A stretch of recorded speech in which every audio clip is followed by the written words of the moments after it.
Olá, sejam bem-vindos a mais um episódio do podcast Oncolog, em parceria com o Instituto Único. Estamos no Outubro Rosa e hoje temos uma convidada muito especial e vai nos dar uma visão muito especial. Ela vive os dois lados.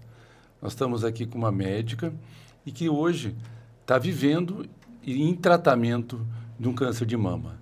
Então, nada mais importante, né, do que essa visão, verdade, né, Luciano? Realmente é assim, no outubro, e essa visão especial.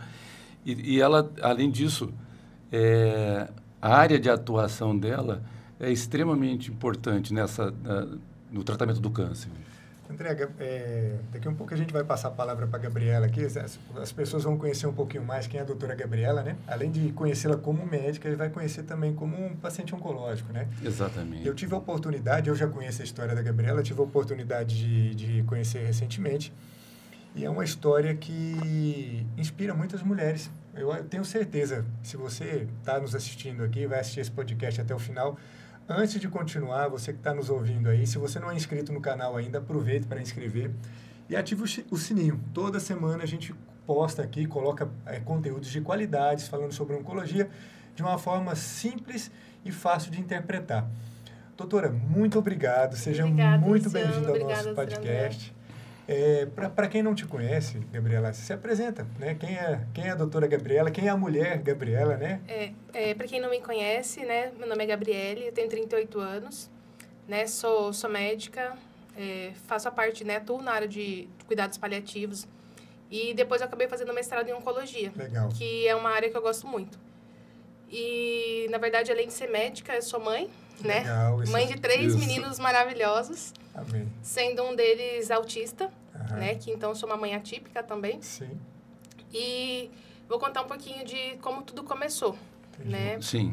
A doença, como que aconteceu tudo. A princípio, eu sou uma mulher jovem, fazia meus exames periódicos normais, estava tudo em dia. E um dia, né?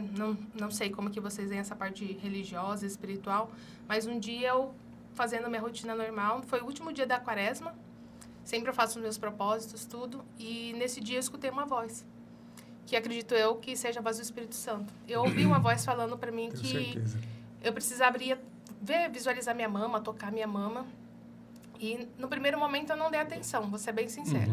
Continuei fazendo minha rotina ali com meus filhos. Corrido, com tudo, né? Tudo, e aí ouvi de novo a voz. Aí eu falei assim, nossa, estranho, mas eu falei, não, tudo bem. E segui. E aí, quando eu fui me arrumar, eu ouvi a terceira vez. Eu falei, nossa, não é possível, eu preciso ouvir essa voz interior que está falando comigo. E aí foi quando eu palpei minha mama. Na hora que eu palpei, assim, superficial, eu não senti. Eu falei, vou palpar de novo. No que eu palpei a segunda vez, eu senti um nódulo. Quando eu senti o nódulo, até por já ter experiência, né? Eu já estou na área de cuidados paliativos, já tenho 8 anos, então, assim, estou acostumada a ver paciente oncológico. E trabalha nessa área, né, Gabriela? E trabalho nessa área. Na hora que eu palpei o nódulo, eu vi que a consistência dele já não era uma consistência, né, que seria de benignidade. Eu vi que era uma consistência endurecida, já estava aderida. Eu falei, meu Deus, respirei fundo, fui para a festa, mas com a mente ali pensando. Passaram-se alguns dias, isso foi num domingo, que foi o domingo de quaresma. Passaram-se alguns dias, na quarta-feira eu fiz ultrassom. Quando eu fui fazer ultrassom, quando passou assim o ultrassom, eu já vi que a característica também não era boa. E aí logo eu já comecei a chorar. E o que me chama a atenção nisso tudo? A forma com que a pessoa que fez meu primeiro ultrassom foi abordando. No primeiro momento ela já foi perguntando, você tem filhos? Não sei o quê. Assim, já dando aquele indício de que a coisa não era boa. Eu, atuo nessa área, eu entendi o que ela quis dizer. Entendi um pouco. Sim.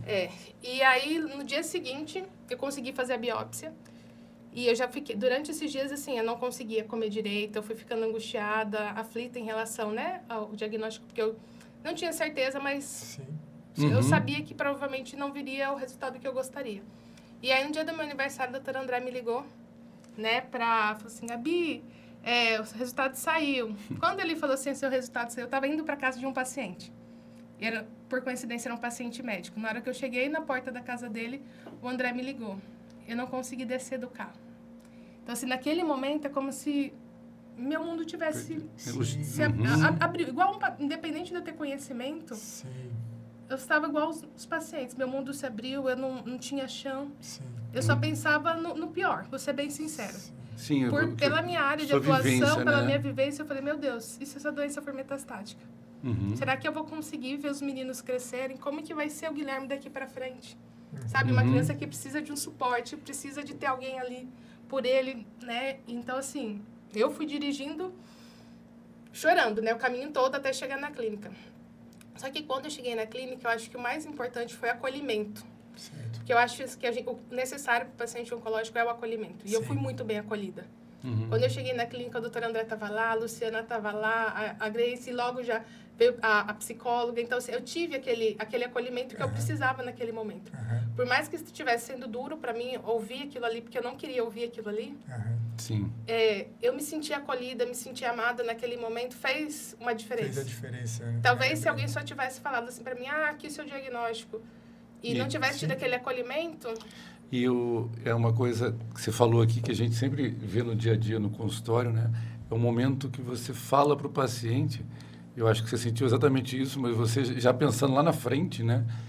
Que some tudo e qualquer informação que vier é desnecessária nesse momento, né? Porque se naquele momento te informar o que era, o que você vai fazer, o que você pode fazer, você ia esquecer tudo, você precisava só de apoio, né? Gabriela, eu vejo assim, eu agradeço a Deus todos os dias, eu acho que você também, o André, primeiro pela nossa vida, acho que a gratidão ela é muito importante. Isso que você falou aí de ouvir uma voz, que o Espírito Santo, eu acredito muito nisso, sou uma pessoa também extremamente devoto, e eu acredito no mundo espiritual e a gente tem que ter essa conexão, sim. Okay. Eu sempre digo que nós somos energia presa em um corpo, né? Então, nós somos espírito e a gente está dentro de um corpo e esse corpo, muitas vezes, ele passa por momentos ruins, e no caso, né, um momento de saúde, mas o mais importante de tudo isso, que eu acho que é muito interessante, você vai contar a história sua daqui para frente, é o acolhimento e a verdade, né? Você também lida com isso, né? Sim. Eu acho que a gente pode, sim, e a gente deve sempre falar a verdade, mostrar para todo mundo, né, que está conectado com a gente qual é a real situação do problema, o problema existe, mas a gente tem que dar a solução, dar a continuidade desse tratamento e a solução, mas é o acolhimento. Uma coisa que sempre me chamou a atenção lá na Oncolog, Gabriela, desde o começo, é o nosso acolhimento e a gente sempre visa o paciente. Se mudar essa cultura da empresa, eu acho que eu perco a identidade nossa. Então, assim, eu faço isso também. A gente vai falar um pouquinho aqui também da sua mastologista, que eu amo de paixão, que é fantástica. Ela tem isso também. Ela é muito parecida, assim, eu falo que eu brincava com ela quando a gente estava no hospital de câncer lá, que a gente era meio irmão gêmeo, assim, que a gente atendia, era uma diversão, o atendimento não tinha tempo ruim. Exatamente. Mas o acolhimento ele é importante. A gente tem várias formas de entender isso, mas dá para a gente falar a verdade, acolhida. E que bom que você relatou isso, que você foi acolhida, era o que você precisava naquela hora, né? Naquele momento. Não era saber do diagnóstico em si, de como que seria daqui. Era o acolhimento. Naquele momento, só queria me sentir abraçada, acolhida. E é uma coisa que os pacientes também... Que eu e a Gabriela temos vários pacientes em comum, e eles sempre elogiam de você essa questão, né? De estar, muitas vezes, num momento muito difícil, que é, muitas vezes, na doença avançada, e que sentia realmente segurança e sentia acolhimento com você. Então... Realmente, assim, você teve que virar ao lado agora, né? E ver com outros olhos o que o que todo mundo faz, né? É diferente um pouco, assim. Uma coisa é eu ser médico, ser prescritora. Totalmente. Outra coisa é eu ser a paciente. Totalmente. Assim, se você me perguntar, sua visão mudou em relação ao que você fazia antes? Na verdade, sim. Eu sempre tive esse lado humanizado, de empatia com o paciente, porque... Faz parte de mim, faz parte até da área que eu atuo. Acho que na área que eu atuo, se não tivesse empatia, não tivesse acolhimento, não tem por que eu estar nessa área. Justamente. Né? Os pacientes estão fragilizados. Só que eu acho assim, o que mudou em relação a tudo isso foi algumas formas, talvez, de cuidado. Porque, às vezes, tanto na parte oncológica quanto, às vezes, na parte do cuidado paliativo, a gente sempre fala muito assim, o nosso objetivo é fazer controle de sintomas. Sintomas físicos, sociais, emocionais e espirituais. Só que algumas coisas que a gente sempre foca no físico é o quê? Controle de sintomas relacionados com a quimioterapia. Náusea, vômito, diarreia. Só que tem muito mais do que isso.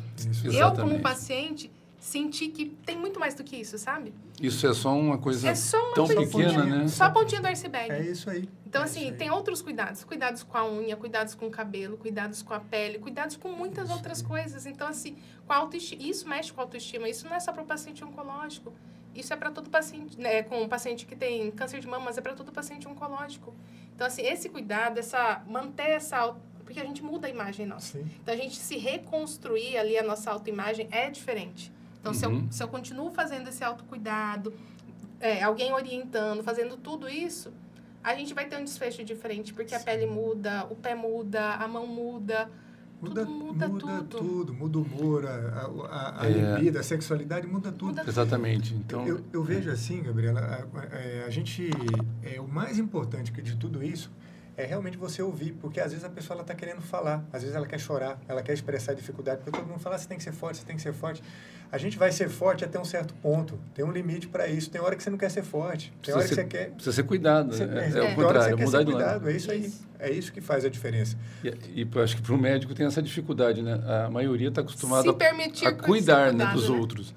E a gente vê no dia a dia isso, né? O médico muitas vezes deixa de fazer check-up, deixa disso aqui... É imortal, tá só cuidando e não se olha, né? É isso.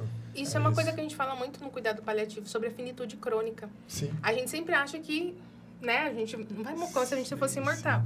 Só que a doença, ela tá aí, acontece com qualquer um.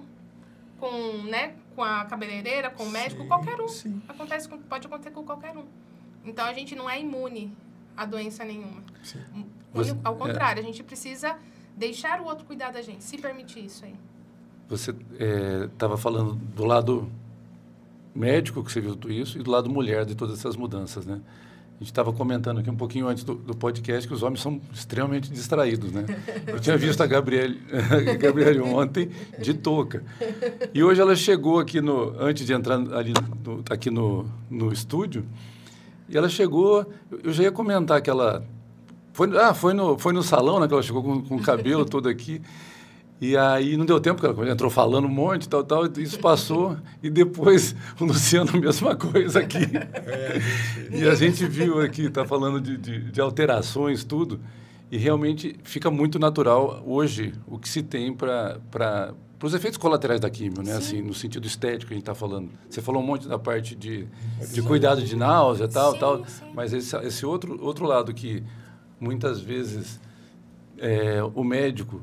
apesar de todos terem cuidado tudo, mas muitas vezes, de certa forma, despreza algumas alterações. Não, caiu o cabelo, vai voltar. Vai nascer de novo, né? Mas tem toda essa questão, tanto em frente a você mesmo no espelho, mas à sociedade, aos filhos pequenos, que tem tudo isso. Eu senti muito isso, não tanto da sociedade em si, mas dos meus filhos. Seus filhos, né? Como eu até cheguei de comentar ontem, o meu filho do meio mesmo, pela área que eu trabalho, já cheguei de levar eles, às vezes, em algumas visitas, no hospital. Eles conhecem um pouquinho do perfil dos meus pacientes. Filho de médico é assim, né?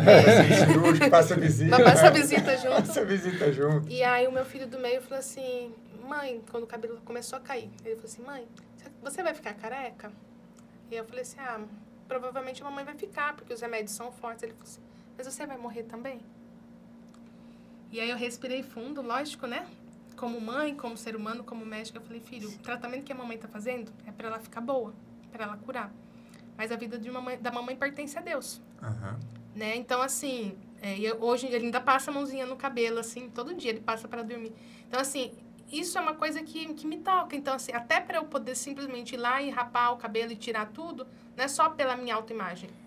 Dos seus filhos, mas dos meus filhos. Então, assim, eu acho que cada um tem seu processo. Tem pacientes que, quando começa a cair, eles já tiram o cabelo logo. Tem pacientes que demoram um pouquinho mais. Mas eu acho que o processo é individual de cada um. Sim. É isso, né, que eu ia falar. É a gente se permitir dar esse tempo. Dar esse tempo pra gente mesmo, porque às vezes a gente não dá. Começa a se cobrar demais em cima, Começa a se cobrar né? demais ali. Não, vamos fazer, tem que ser 100% forte. E não é assim. Não é. E a sua história, ela serve para muitas mulheres, mas também para algumas não servem, porque é o que você falou, cada um quer alguma coisa da vida, né? E nesse momento foi seu filho, ele tem quantos anos? 6. 6 anos, né? Para você ver o tanto que é forte isso, né? Ele está acostumado com o seu dia a dia, com a sua rotina, viu já o que é um paciente oncológico, ele já assimilou a sua imagem ao tratamento do seu paciente, né? E tá tudo bem, você foi muito sábia em mostrar isso para ele, né? Falar, não, mamãe tá com problema, mamãe tá tratando e que seja feita a vontade de Deus, né? Vamos tocar. A sua cirurgia, você fez o diagnóstico, você foi para a cirurgia, né? Então, logo que eu fiz o diagnóstico, né, foi visto, né, que a doença era no estágio inicial, o tratamento de escolha foi fazer cirurgia. A cirurgia em si foi, eu achei, a cirurgia foi tranquila. A cirurgia foi tranquila. Sim. Mas assim, do diagnóstico até eu fazer a cirurgia, eu passei por algumas coisas assim que mexeram comigo. A primeira coisa foram os exames que a gente chama de exame de estadiamento. Sim, horríveis, né? São horríveis. Eu acho que não é nem o exame em si que foi minha dificuldade. Eu, quanto médico, acho que o exame em si não foi tão ruim. Foi eu pensar no que poderia surgir no resultado dos exames.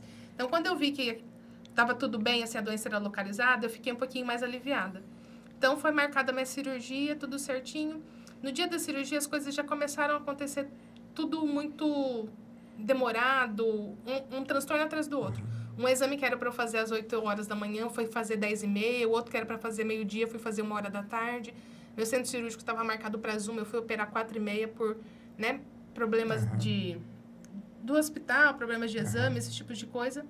E aí, no centro cirúrgico, eu falei assim, nossa, graças a Deus, agora eu vou operar, vou tirar isso. Fiquei um pouco ansiosa, porque eu procurei muito a parte espiritual durante esse período, e sempre que eu ia na igreja, nos cultos, assim, eu sempre ouvia falar de morte e renascimento. Toda palavra era sempre isso. Eu falava, gente, não é possível. Eu ia numa igreja e falava isso. Eu ia na outra e falava isso. Aí, um dia antes de eu operar, eu fui na igreja à noite, fui comungar e a mesma palavra. Eu falei, gente, o que Deus quer falar comigo? Morte, renascimento. E aí eu falei assim, acho que vai acontecer alguma coisa nessa cirurgia. Aí eu fui pro centro cirúrgico, tudo. Quando eu acordei, era meia-noite, pouquinho, quando eu saí do centro cirúrgico, eu falei, nossa, graças a Deus, estou viva. Então, assim, não aconteceu nada. Eu achando que estava tudo bem, amanhã eu iria para casa. Só que daí, na madrugada, quando foi feita a medicação analgésica, que eu estava com um pouco de dor, eu evoluí com um edema de glote. Né? Fiz uma reação alérgica. E você não sabia que era alérgica, né? Aquela medicação, não. Eu sabia que eu tinha algumas alergias. Eu já sabia que era sensível e tinha algumas alergias, mas não aquelas medicações. E aí eu peguei e falei assim, meu Deus, na hora que começou a fechar a glote, eu falei, meu Deus. E aí eu já comecei a ficar desesperada. E aí eu pedi para chamar auxílio médico, tudo. E aí, mais uma vez, eu ouvi uma voz interna, que eu também sempre acredito que é Deus falando comigo, chama o médico da UCO. Aí eu pedi para minha acompanhante, vai lá na UCO, que o médico não tinha nada a ver com isso.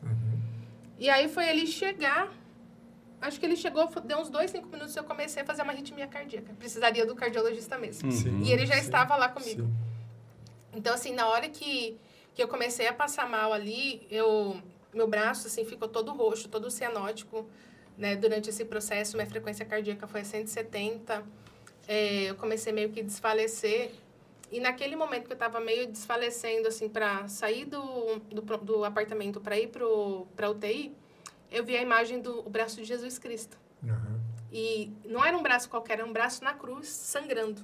E naquele momento mesmo, tinha muitos espíritos ali no quarto.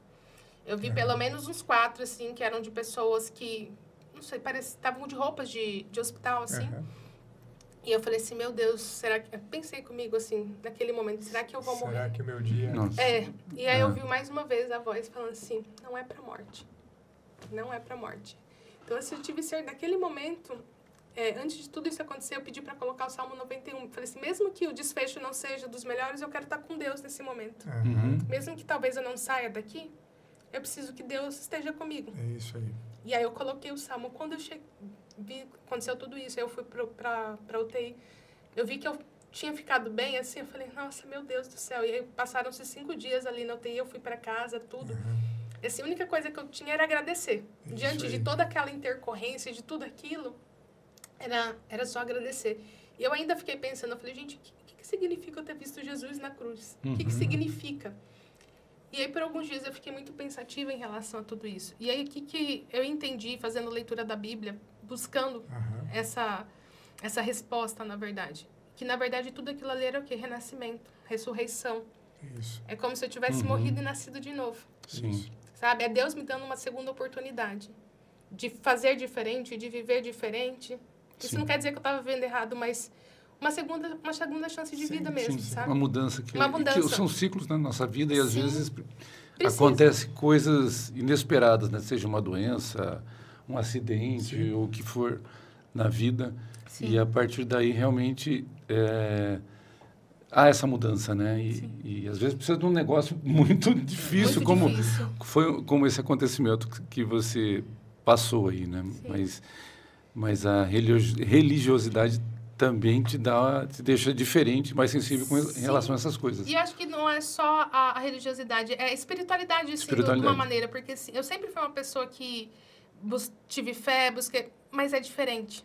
É diferente, né? É assim, é uma intimidade diferente. Eu sempre fui à missa, ler a Bíblia, tudo. Mas hoje em dia, a intimidade que eu tenho com Deus é diferente. O que eu sinto é diferente.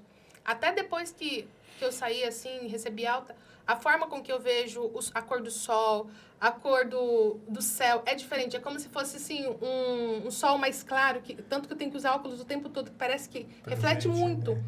As flores, as árvores, quando mexem, de longe eu vejo, elas fazem um movimento mais devagar.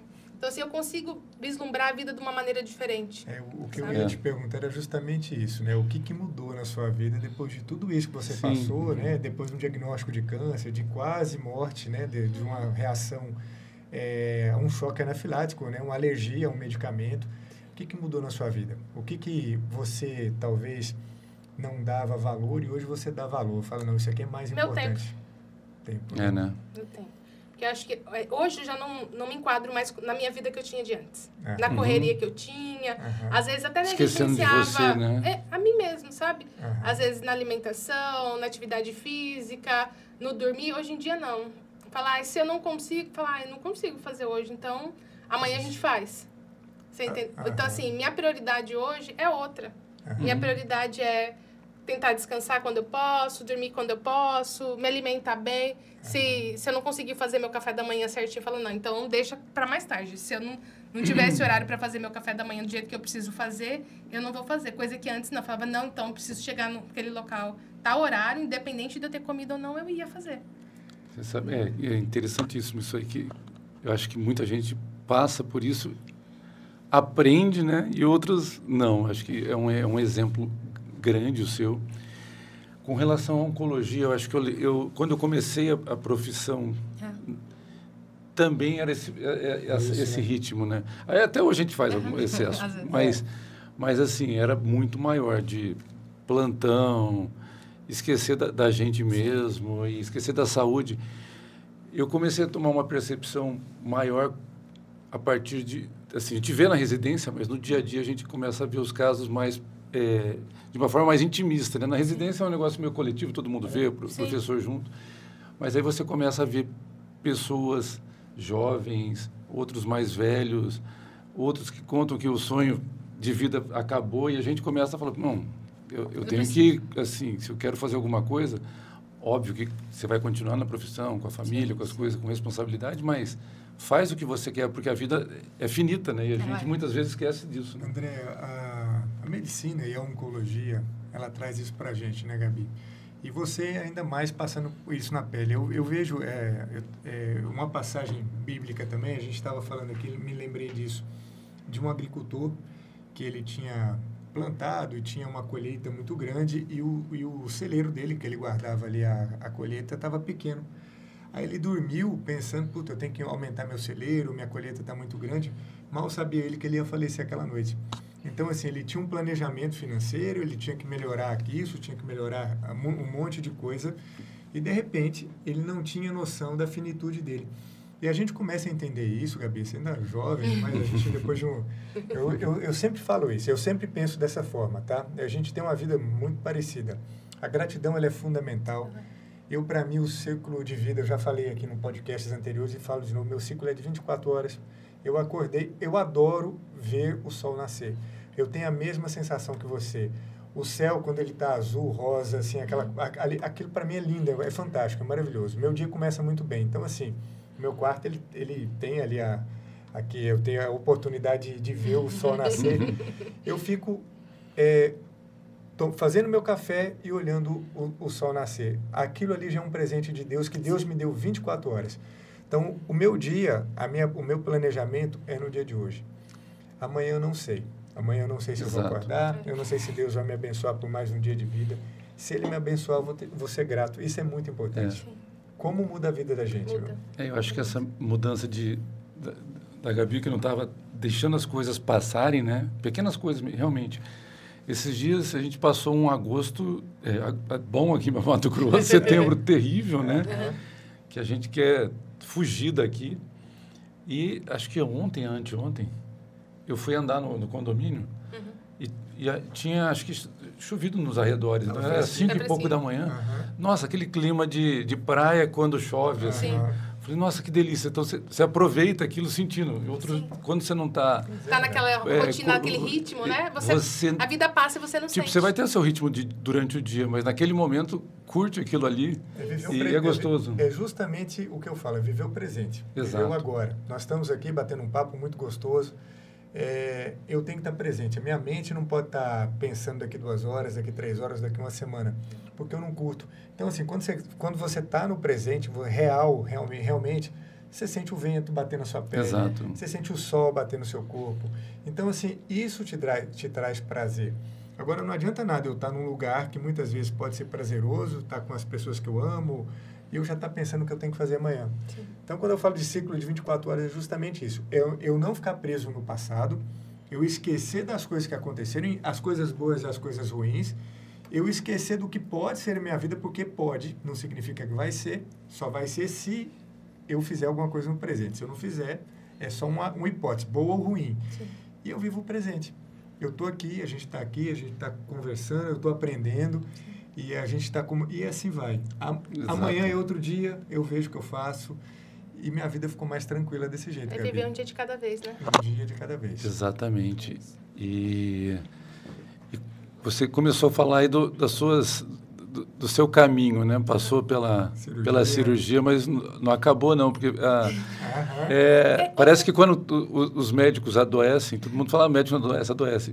E quando adoece, há uma brincadeira entre os médicos que o fato de ter o CRM sempre complica. E realmente parece uma brincadeira, mas fatalmente acontece uma coisa ou outra diferente do que normalmente acontece com o paciente. Do habitual.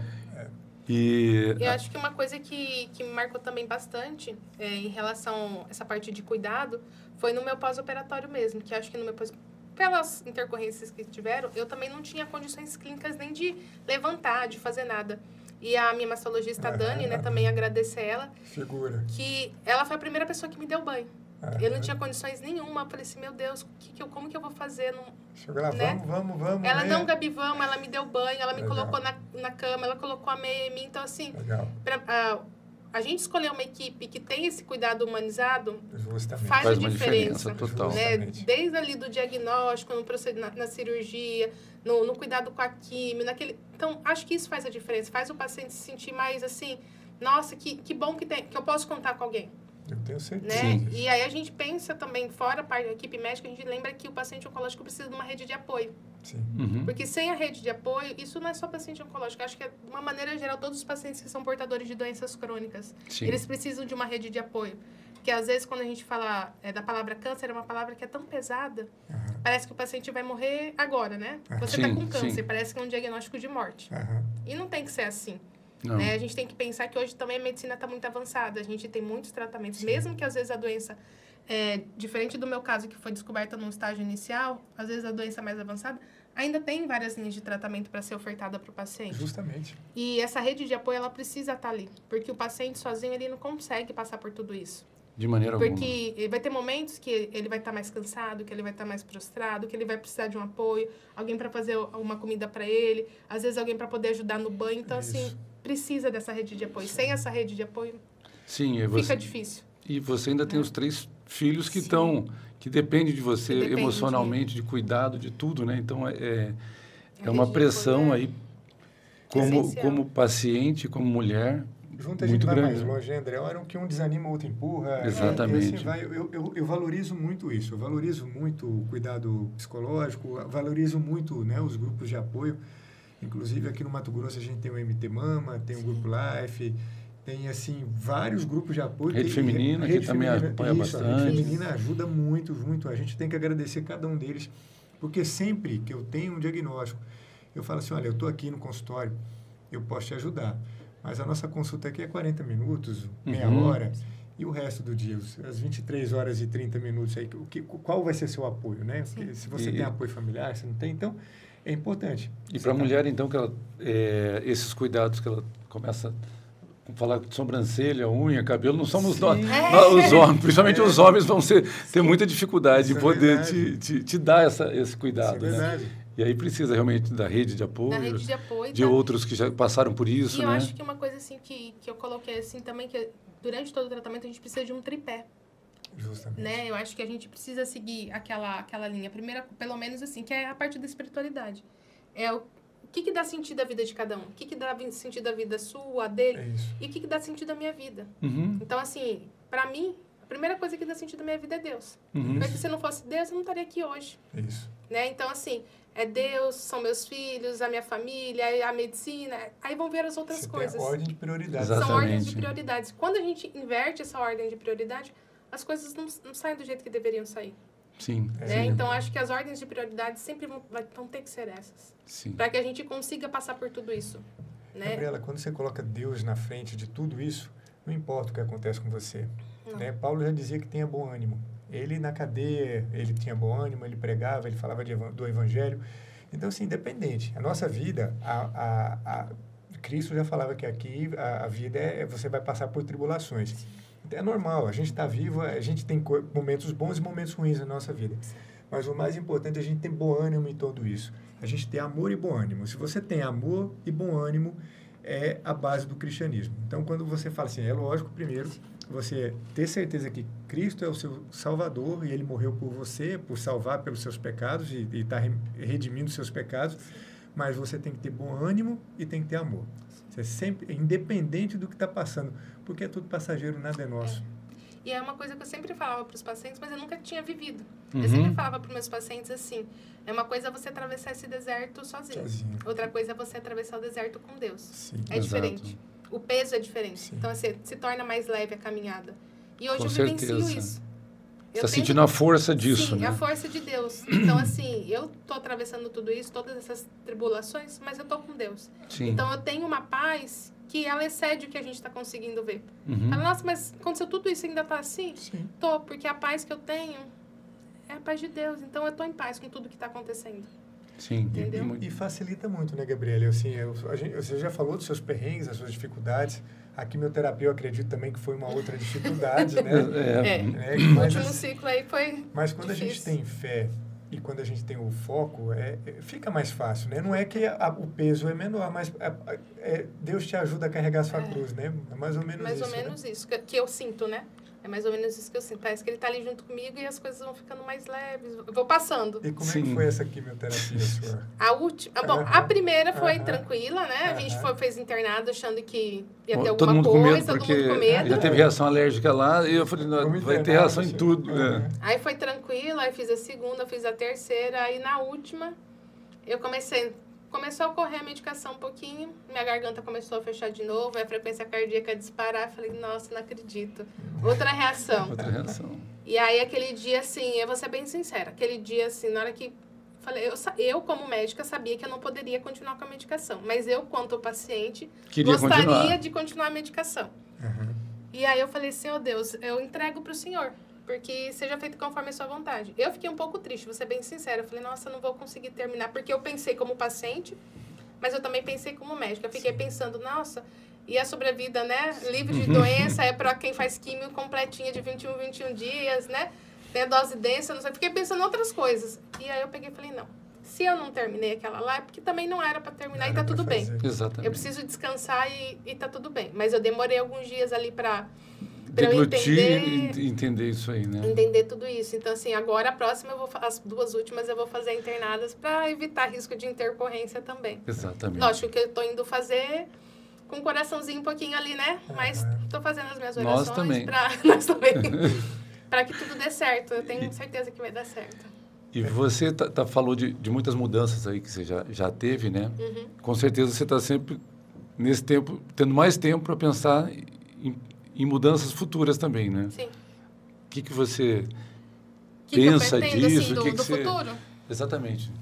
Na verdade, sim. O que eu quero focar, antes da doença, eu estava numa fase boa, teoricamente, da minha vida. Que era a fase que eu viria, teoricamente, desacelerar. Sim. Desde janeiro, eu já tinha começado esse processo de desacelerar, ficar um pouquinho mais com as crianças, estava um pouquinho mais tranquila porque eu tinha ganhado na justiça o tratamento dos meninos né, que tem autismo. Então, falei assim, nossa, agora eu vou ficar mais tranquila, vou ter tempo mais para mim, para as crianças. E aí, na hora que eu falei, vou descansar, veio a doença.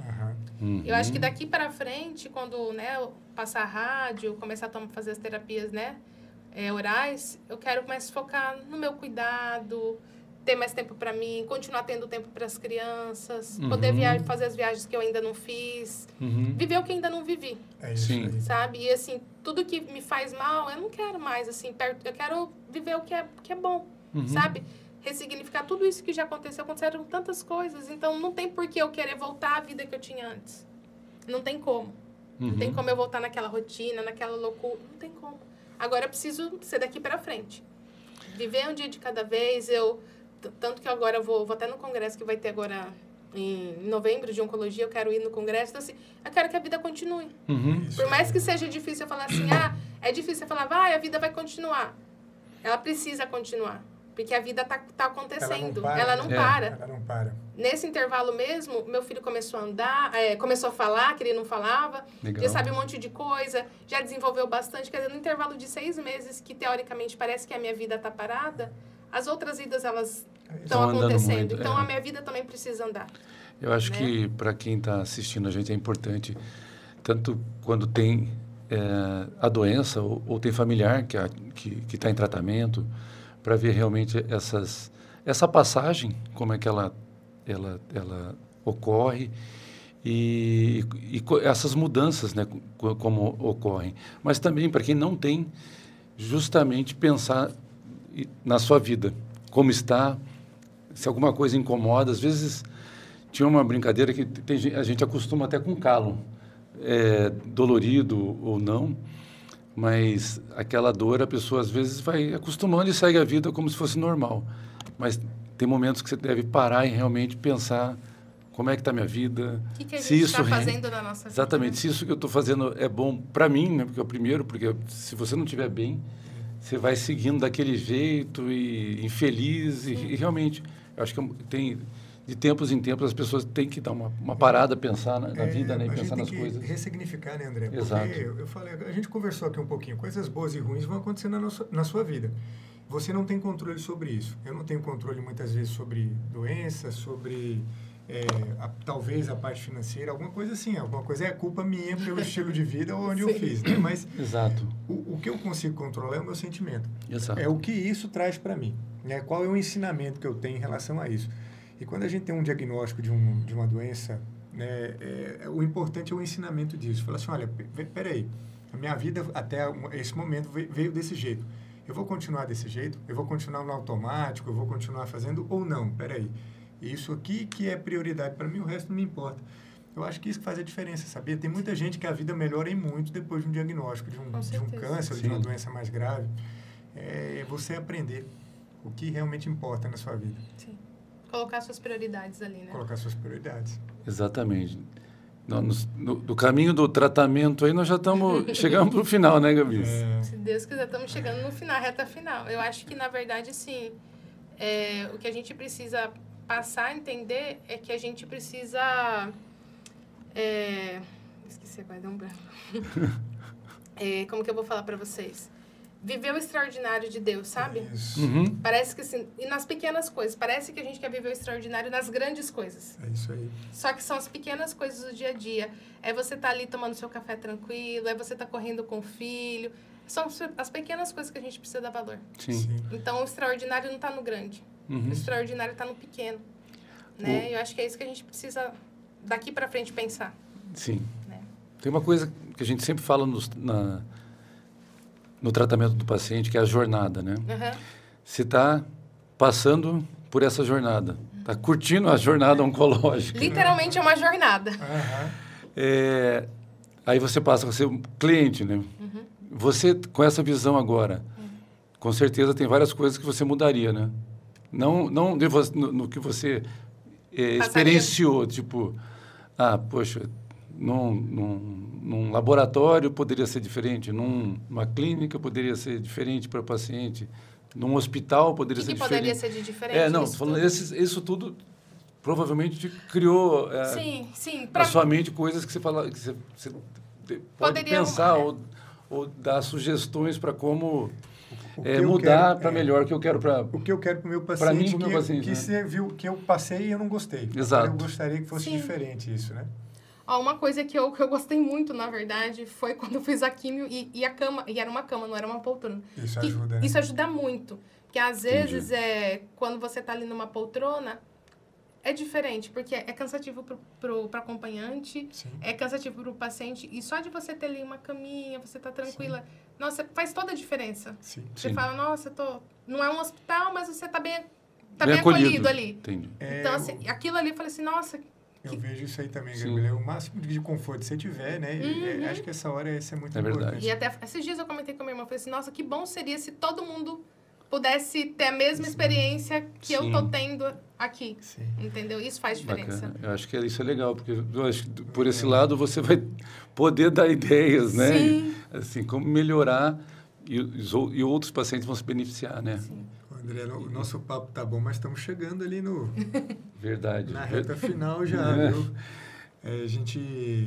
Né, eu falo assim, a conversa, Gabriela, quando a gente é boa, parece que a gente fica 2, 3 horas aqui. Esquece, né? Estamos chegando na reta final. Gabi, você já deu muitas dicas de vida aí, né?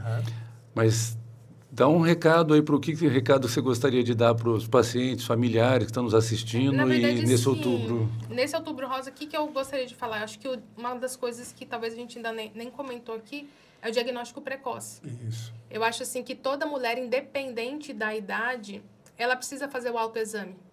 Né? Por exemplo, no meu caso, eu sou uma pessoa de 38 anos que teoricamente não estaria ali de fazer, né, a mamografia, tudo, não estaria na linha de fazer mamografia. Só que, e sem história familiar positiva, porque eu não tenho história familiar positiva, só que eu acho que o autocuidado, o toque, e se olhar, pelo menos ali, a cada 1 mês, a cada 2 meses, se olhar, ficar atento. Se está sentindo alguma dor diferente, às vezes uma dor na mama, alguma coisa diferente, viu um caroço, um nódulo ali, alguma coisa que chame a atenção, buscar auxílio médico o quanto antes, porque o diagnóstico precoce ele vai fazer um desfecho mais favorável do que, às vezes, a gente deixar aquilo ali crescendo, porque, às vezes, na hora que a gente vai procurar assistência médica, às vezes a doença já está numa fase mais avançada. Sim. E que é o que a estatística mostra pra gente, né? E nós 3 aqui sabemos disso, né? A gente, quanto mais precoce, melhor, maior a chance. Exato. E a nossa realidade do Brasil, de uma forma geral, a gente chega a 50% de estadiamento mais tardio. Estadiamento 3 e 4. Muito alto, né? Então, é isso aí. E para aquelas pacientes que já estão com doença avançada, independente do que a medicina fale, eu acho que elas precisam continuar tendo fé, acreditando em Deus. E para quem também está começando o tratamento agora é isso. Manter o foco em Deus, manter o foco no seu acompanhamento médico certinho também e fazer as outras coisas que precisam ser feitas, que é uma alimentação adequada, saudável, atividade física, que reduz muito, né, o risco de recidiva da doença. No câncer de mama, reduz de 30% a 35% o risco de recidiva da doença. Então, acho que é isso, manter a parte da saúde mental também. A saúde espiritual é muito importante, a saúde mental é muito importante para conseguir passar por toda essa jornada da melhor maneira possível. Isso aí.